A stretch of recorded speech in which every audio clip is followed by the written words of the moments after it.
नमस्कार, मैं Shivnarayan Singh, assistant professor Hindi विभाग डीवीएस कॉलेज कानपुर। और आज मैं बात करूंगा भक्ति आंदोलन के उदय के बारे में। और यह जो विषय है यह बीए प्रथम सेमेस्टर और एमए प्रथम सेमेस्टर के पाठ्यक्रम से संबंधित है। इसके अतिरिक्त विभिन्न प्रतियोगी परीक्षाओं यूजीसी, नेट, जेआरएफ वगैरह में भी यह पाठ्यक्रम में सम्मिलित है और उस परीक्षा की तैयारी कर रहे विद्यार्थियों के लिए भी यह समान रूप से लाभकारी हो सकता है। तो जब हम कहते हैं भक्ति आंदोलन का उदय, तो पहले हमें यह समझना होगा कि यह किस कालखंड की घटना है, कब की बात है। तो ऐसा माना जाता है कि 14वीं शताब्दी के आसपास उत्तर भारत में भक्ति एक आंदोलन का रूप ले लेती है और सारे विद्वान इस मत को लेकर सहमत हैं कि ऐसा हुआ था। लेकिन ऐसा क्यों हुआ था, इस बात को लेकर विद्वानों में मतभेद है। यह घटना घटी 14वीं शताब्दी में, इस बात को लेकर बिल्कुल मतभेद नहीं है। लेकिन यह घटना क्यों घटी, इसके कारणों को लेकर विद्वानों के बीच में मतभेद है और उन्हीं कारणों को लेकर यह व्याख्यान केंद्रित रहेगा।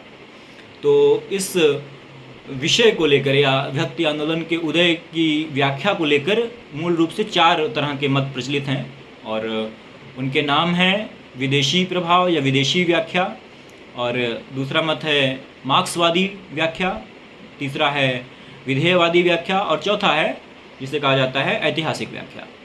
तो हम शुरू करते हैं पहली व्याख्या से, जिसका नाम है विदेशी प्रभाव संबंधी व्याख्या। इसके अंतर्गत भी 2 धाराएं बन जाती हैं।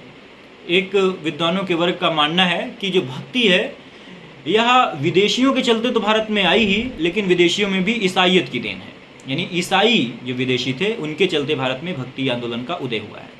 वहीं विद्वानों का एक दूसरा वर्ग है और उनका मानना है कि विदेशियों में ईसाई नहीं बल्कि इस्लाम की देन है और इस्लाम में भी सूफी संतों की देन है। तो जो पहली व्याख्या है जिसे ईसाइयत की देन कहते हैं, उसको मानने वाले विद्वान हैं जिनका नाम है जॉर्ज अब्राहम ग्रियर्सन, और उन्होंने अपनी पुस्तक the modern vernacular literature of northern Hindustan, जिसका प्रकाशन 1888 ईस्वी में हुआ था, और उन्होंने उस पुस्तक में बताया कि भक्ति आंदोलन का उदय दरअसल इस तरह से हुआ कि दूसरी शताब्दी के आसपास कुछ ईसाई लोग मद्रास के निकट आकर बस गए थे। जो भारत का दक्षिणी भाग है, दक्षिणी भारत है, वहाँ पर मद्रास के निकट कुछ ईसाई आकर बस जाते हैं और ईसाई संत थे दरअसल वो, और अपनी तरह से पूजा पाठ करते रहते थे। भारतीय लोग उनके संपर्क में आए और उन्होंने देखा कि ये एक पूजा की पद्धति का इस्तेमाल करते हैं और इस तरह से इनको मानसिक शांति मिलती है, और इनके प्रभाव में धीरे धीरे भारतीय आने लगे। पीढ़ी दर पीढ़ी ये बात आगे चलती गई और 14वीं शताब्दी में अचानक बिजली की तरह भक्ति आंदोलन कौंध गया। ये बात कही जॉर्ज ग्रियर्सन ने। और इसके विरोध स्वरूप हजारी प्रसाद द्विवेदी ने कहा कि जिसे जॉर्ज ग्रियर्सन कह रहे हैं कि अचानक भक्ति आंदोलन उत्तर भारत में बिजली की तरह कौंध गया, जो कि ईसाई संतों के माध्यम से दक्षिण भारत में भारतीयों ने सीखा था, उन्होंने कहा जिसे उन्होंने बिजली की तरह कौंधना कहा है, दरअसल उसके लिए हजारों वर्षों से मेघखंड एकत्रित हो रहे थे। यानी हजारी प्रसाद द्विवेदी ने कहा कि अचानक से भक्ति आंदोलन नहीं उदय हुआ है, बल्कि भक्ति आंदोलन के उदय के लिए भारत की जो स्वाभाविक चिंता पद्धतियां हैं, भारत के जो वेद हैं, उपनिषद हैं, अन्य धार्मिक ग्रंथ हैं, वो उत्तरदायी हैं। और उन्होंने जॉर्ज अब्राहम ग्रियर्सन के इस मत का खंडन किया कि अचानक से जो ईसाई संत लोगों के संपर्क में भारतीय आए थे, अचानक से उसी धारा ने भक्ति का स्वरूप ग्रहण कर लिया था, आंदोलन का रूप ग्रहण कर लिया था। इसी विदेशी प्रभाव संबंधी व्याख्या में दूसरी प्रकार की व्याख्या दिया है आबिद हुसैन और ताराचंद ने, और उन्होंने कहा कि दरअसल भक्ति आंदोलन का उदय इस्लाम की देन है। उन्होंने माना कि जब इस्लामिक आक्रमण शुरू हुए थे 7वीं 8वीं शताब्दी के आसपास, उसी समय कुछ सूफी लोग भी आकर दक्षिण भारत में बस गए थे और भारतीय उन्हीं सूफी संतों के प्रभाव में आए और उन्होंने उनसे सीखा कि किस तरह से भक्ति की जाती है, और 14वीं शताब्दी के आसपास उसी पद्धति ने एक आंदोलन का रूप धारण कर लिया। तो दरअसल जो विदेशी प्रभाव है, चाहे वो इस्लाम की देन की बात करें या फिर ईसाइयत की देन की बात करें, दोनों बातें लगभग एक जैसी हैं, तो दोनों का खंडन भी एक जैसा ही होगा कि दरअसल भक्ति इतनी नई चीज़ नहीं है। भक्ति से संबंधित बहुत सारी ऐसे तथ्य हैं जो बहुत पुराने समय से मिलते हैं। जैसे कि भक्ति शब्द का जो पहला उल्लेख मिलता है वह श्वेताश्वतर उपनिषद में मिलता है, जो कि कृष्ण यजुर्वेद का हिस्सा है, और वो लगभग 3000 साल पहले की घटना है। इसी प्रकार से 2 ग्रंथ मिलते हैं, नारद भक्ति सूत्र और सांडिल्य भक्ति सूत्र नाम के। अब जिन ग्रंथों के नाम में ही भक्ति लगी हुई है और उनका लेखन वर्ष लगभग 3000 साल पहले रहा हो, यानी कि ईसा के जो जन्म है उसके भी 1000-1500 साल पहले, तो हम ये कैसे कह सकते हैं कि दूसरी तीसरी शताब्दी में जो इस्लामिक लोग आए या फिर जो ईसाई लोग आए उनके प्रभाव से भक्ति का उदय हुआ। ये घटना या ये व्याख्या दरअसल निर्मूल है और इसमें कोई विशेष ध्यान देने की आवश्यकता नहीं जान पड़ती है। बस ये है कि एक व्याख्या है, इसके कौन कौन विद्वान हैं ये जान लेना आवश्यक है। तो विदेशी प्रभाव संबंधी 2 धाराएं हैं। ईसाइयत की देन माना जॉर्ज अब्राहम ग्रियर्सन ने और इस्लाम की देन माना है आबिद हुसैन और ताराचंद ने। बस इतनी सी बात जानने की है। इसके बाद जो दूसरी व्याख्या की गई भक्ति आंदोलन की, उसे कहा जाता है मार्क्सवादी व्याख्या, यानी कि मार्क्सवादी नज़रिए से विश्लेषित किया गया भक्ति आंदोलन को और पाया गया कि जो ये व्याख्या है इसको मार्क्सवादी नज़रिए से भी व्याख्यायित किया जा सकता है। और इसके जो प्रमुख विद्वान हैं जो इसके प्रस्तोता हैं इस व्याख्या के, उनके नाम हैं इरफान हबीब और के दामोदरन। तो दरअसल सबसे पहले ये जान लेना है कि ये जो मार्क्सवाद क्या होता है, मार्क्सवाद क्या होता है, तभी हम समझ पाएंगे कि मार्क्सवादी व्याख्या क्या है। दरअसल मार्क्सवाद मानता है, या मार्क्सवाद के अंतर्गत जो मुख्य मान्यता है वो ये है कि जब आर्थिक स्थितियों में परिवर्तन होता है तो मानसिक स्थितियों में परिवर्तन होता है। ये एक मोटी सी बात है जो हमें मार्क्सवादी व्याख्या के नज़रिए से भक्ति आंदोलन को समझने में हितकारी होगी, लाभकारी होगी। तो कैसे, जब आर्थिक स्थितियों में परिवर्तन होता है तब मानसिक स्थितियों में परिवर्तन होता है, इसको भक्ति आंदोलन के संदर्भ में देखेंगे। तो इन विद्वानों का मानना है, के दामोदरन और इरफान हबीब, बाद में गजानन माधव मुक्तिबोध ने भी कुछ लेख लिखे और उन्होंने भी इस मत का समर्थन किया है। तो उन्होंने पाया कि जो भक्ति आंदोलन का समय है 14वीं शताब्दी के आसपास, उस समय भारत में दिल्ली सल्तनत की स्थापना हो चुकी थी और वही कालखंड था जिसमें बहुत ढेर सारी मात्रा में सड़क निर्माण और भवन निर्माण के कार्य हो रहे थे। तो इससे हुआ ये कि उन सड़क निर्माण और भवन निर्माण के कार्यों के चलते गरीब निचले तबके के लोगों को रोजगार की प्राप्ति हुई, और जब रोजगार की प्राप्ति हुई तो उनकी आर्थिक स्थितियों में परिवर्तन आया। और जैसा मार्क्स मानते हैं कि जब आर्थिक स्थितियों में परिवर्तन आता है तो लोगों की मानसिक स्थितियों में परिवर्तन आता है, लोग गरिमापूर्ण जीवन जीना चाहते हैं। वही बात यहाँ पर भक्ति काल के कवियों के साथ हुई, विशेष करके संत काव्यधारा से जुड़े हुए कवियों के साथ, क्योंकि भक्ति आंदोलन की जो पहली आवृत्ति आती है या पहली धारा है वो दरअसल संत काव्यधारा है, जिसके प्रतिनिधि कवि कबीरदास हैं और रैदास दादू दयाल वगैरह हैं। और इन लोगों ने कहा, जो के दामोदरन और इरफान हबीब हैं, इन्होंने माना कि जो भक्ति काल के कवि हैं, खासकर संत काव्यधारा के, ये सारे के सारे कवि निचले तबके से आते हैं, और दूसरे ये कि ये किसी न किसी श्रमिक कार्य से जुड़े हुए हैं। कोई जुलाहे का कार्य कर रहे हैं, कोई मूची का कार्य कर रहे हैं।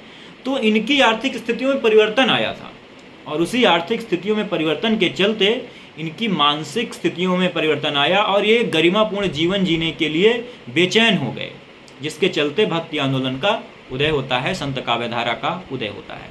यह बात मार्क्सवादी व्याख्या के अंतर्गत आती है और इस बात से पूरी तरह सहमत होना तो मुश्किल है, लेकिन ये भी सत्य है कि इसको पूरी तरह से नज़रअंदाज भी नहीं किया जा सकता, क्योंकि संत काव्यधारा ही पहले आती है। निश्चित सी बात है कि तुलसीदास या सूरदास, जो कि बाद के काव्यधारा के अंतर्गत आते हैं, राम काव्यधारा और कृष्ण काव्यधारा, वो किसी तरह के श्रमिक वर्ग से नहीं जुड़े हुए थे और वो पूर्ण रूप से भक्ति पद्धति मंदिरों में रहकर करते थे। लेकिन जो कबीरदास और रैदास जैसे लोग हैं, ये भक्ति करते थे लेकिन साथ ही साथ श्रमिक वर्ग से भी जुड़े थे। तो जो मार्क्सवादी व्याख्या है, सीमित रूप में इसे हम स्वीकार कर सकते हैं। इसके बाद जो तीसरी व्याख्या आती है उसका नाम है विधेयवादी व्याख्या। विधेयवाद दरअसल एक शब्द है जिसे पश्चिम के एक विद्वान तेन ने बताया था, और उन्होंने बताया था कि किसी भी घटना की व्याख्या विधेयवाद के अंतर्गत जाति, वातावरण और क्षण, इन 3 बिंदुओं के आधार पर करनी चाहिए। और इसे भारत में प्रस्तुत करने का श्रेय किसे जाता है?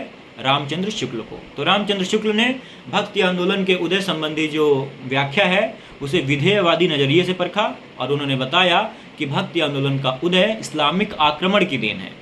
यहाँ याद रखने की बात है कि जो आबिद हुसैन और ताराचंद ने बताया था, उन्होंने इस्लाम में सूफी संत की देन बताई थी, सूफी संतों की देन बताई थी, लेकिन रामचंद्र शुक्ल ने क्या बताया है कि यह इस्लामिक आक्रमण की देन है। उन्होंने बताया कि जब भारत में मध्यकाल में उनके मंदिरों को गिराया जाता है, हिंदुओं के मंदिरों को गिराया जाता है उनकी ही नज़रों के सामने, और वो कुछ नहीं कर पाते हैं, वो लाचार हो जाते हैं। तो ऐसी स्थितियों में कवि या जो लेखक थे उस समय के, जो विद्वान थे, वे निराश होते हैं, हताश होते हैं, और उस हताशा की स्थिति में ईश्वर की शरण में चले जाते हैं। वही स्थिति कि जब आप कुछ नहीं कर सकते हैं तो फिर ईश्वर की शरण में चले जाते हैं। इसके लिए उन्होंने अपने किताब हिंदी साहित्य का इतिहास में एक पंक्ति लिखी है कि अपने पौरुष से हताश जाति के पास ईश्वर की शरण में जाने के अतिरिक्त दूसरा मार्ग ही क्या था। यानी कि यदि लोग अपने पौरुष से हताश हो गए थे और वो उनके मंदिरों को उनके सामने गिराया जाता था, तो भक्ति नहीं करते तो और क्या करते? वो श्रृंगारिक कविताएं कैसे करते, वो वीरता की कविताएं कैसे लिखते? उनके पास विकल्प ही बचा था भक्ति की कविताएं लिखने का। तो ये बात रामचंद्र शुक्ल ने कही है, और उन्होंने इसको कैसे व्याख्यायित किया है? विधेयवादी नज़रिए से। विधेयवादी नज़रिया होता है जाति, वातावरण और क्षण, इन तीन बिंदुओं के आधार पर घटना का मूल्यांकन करना। जहाँ जाति से तात्पर्य है उस समय के समाज से, समाज, यहाँ जाति का मतलब वहाँ पर जो कास्ट से मतलब नहीं है, जाति का मतलब समाज से है। जैसे हिंदी जाति यानी हिंदी का समाज, हिंदी बेल्ट का समाज, मराठी जाति, मराठा जाति यानी मराठा समाज। तो उस तरह से उन्होंने बताया है कि जाति यानी जो उस समय का भारतीय, उत्तर भारतीय समाज था वो, और वातावरण यानी उस समय क्या स्थितियाँ थी, और क्षण यानी घटना का विशेष क्षण। तो दरअसल जो विधेयवाद होता है इसी को क्षणवाद भी कहते हैं। और क्षणवाद का मतलब किसी भी घटना की व्याख्या क्षणवादी नज़रिए से करना, कि उस समय क्या घटा था, एट द पॉइंट क्या घटा था जिसके कारण से यह घटना हुई है। तो रामचंद्र शुक्ल का मानना है कि इस्लामिक आक्रमण ही वह घटना थी जिसके कारण से भक्ति आंदोलन का उदय हुआ है। और उन्होंने माना कि अगर यह नहीं हुआ होता, यानी कि इस्लामिक आक्रमण नहीं हुआ होता, तो शायद भक्ति आंदोलन भी ना होता, या इस तरह का भक्ति आंदोलन ना होता जितने बड़े पैमाने पर हुआ था। और इसी की प्रतिक्रिया स्वरूप चौथी विचारधारा आती है जिसका नाम है ऐतिहासिक व्याख्या, और इसके प्रस्तोता हैं हजारी प्रसाद द्विवेदी। उन्होंने कहा कि दरअसल जिसे आप कह रहे हैं कि यह इस्लाम की देन है, इस्लामिक आक्रमण की देन है, उन्होंने कहा ये भारतीय चिंताधारा का स्वाभाविक विकास है।